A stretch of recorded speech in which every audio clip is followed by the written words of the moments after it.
Welcome to Vacuum Wars, and to our review of the MAMNV D13S Max Robot Vacuum. We wanted to take a closer look at this ultra-budget option, so you can have a better idea of what you're really getting if you're considering it. We bought one and put it through our standard robot vacuum testing protocol to see what this model from a little-known brand was capable of. Links are in the description, and let's get started. Starting with the basics. The D13S is a robot vacuum and mop combo with an auto-empty dustbin in the dock and LiDAR navigation. This is one of the least expensive robot vacuums with these features on the market. LiDAR and an auto-empty bin used to be completely unheard of at this price, but we're starting to see these appear on smaller, more generic brands. Let's get into the pros. And the most obvious pro with this model is in its vacuuming. In terms of raw power, it got the 10th highest suction score of any robot in our bench test, which was impressive when you consider that there are over 180 models in our dataset. Its airflow bench test was equally impressive, tying for the 8th highest airflow measurement ever. So this vacuum has a lot of pull, which was a surprise for such an economical model. It did a good job of sweeping debris of different sizes from the surfaces of both hard floor and carpet, with a little scattering on hard floors that resolved in the second pass. It did well in our carpet deep clean test, where we put sand into medium pile carpet and measure how much the vacuum can remove. This model scored way above our testing average, removing 87% of the sand, so we believe those suction and airflow numbers point to some real vacuuming capacity. We also tested it on our flattened pet hair test, where we press 2.5-inch hair onto carpets and measure how much the vacuum's able to lift up. It hit right at the average, which was an acceptable performance, even if it wasn't its strongest. Navigation was another surprising pro on this model. The D13S has a top-mounted LiDAR turret for its navigation. The navigation system allows for multi-floor mapping, which is a nice bonus for homes with multiple levels. And in terms of navigation efficiency, it really delivered, with the 5th highest square meters per minute we've seen. Another big pro is that auto-empty dock. It's a feature that catches our eye at this price point, and it buys the user a little time before having to deal with dustbin debris. The base station claims up to 10 weeks of dust storage before having to replace the 3.5-liter disposable bag, depending on the volume of debris. The fact the model has a mopping feature is another pro. The mop is a basic flat pad design with a detachable water tank. It doesn't have any scrubbing or downward pressure features, and it won't lift over carpets, so vacuuming and mopping need to happen in separate runs. This is a very basic form of mopping, and it's common to see it on earlier robots and budget models. The mopping performance itself is another matter, which we'll cover in a moment when we get to the cons. But before we do that, let's go over some things that are not really cons exactly, but they are trade-offs for a budget robot. First, there is no obstacle avoidance on this model. We wouldn't expect there to be any, but some of the marketing materials on the website make this a little confusing.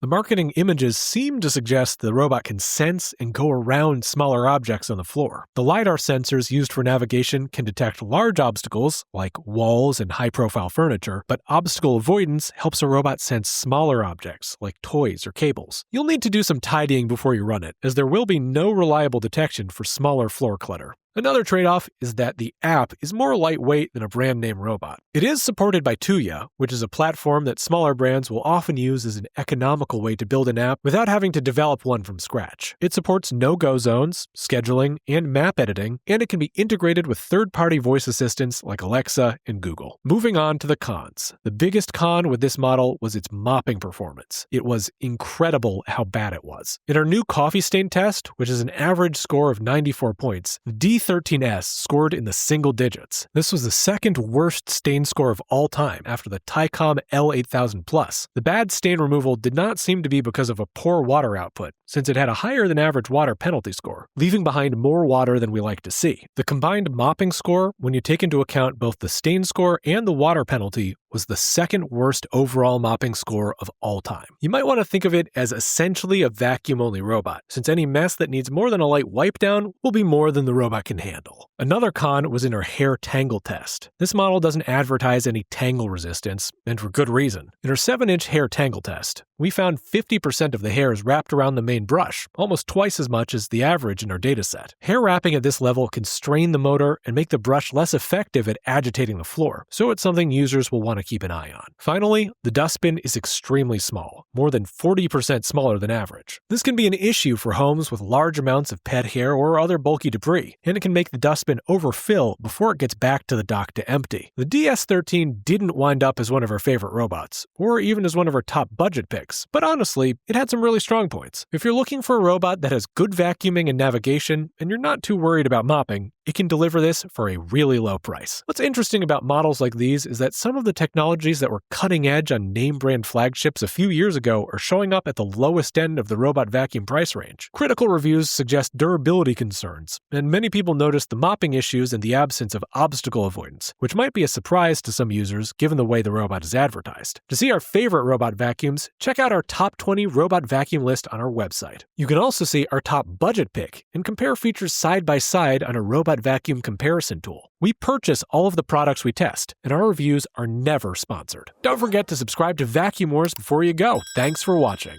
Vacuum Wars independently tests new vacuums year-round, and the links in the description are updated regularly to reflect our latest top picks across multiple categories. You'll also find detailed rankings on the Vacuum Wars website, including our top 20 robot vacuums, top cordless vacuums, and more. Every review here is unsponsored, just honest results. Subscribe so you never miss one, and tap the next video to keep watching.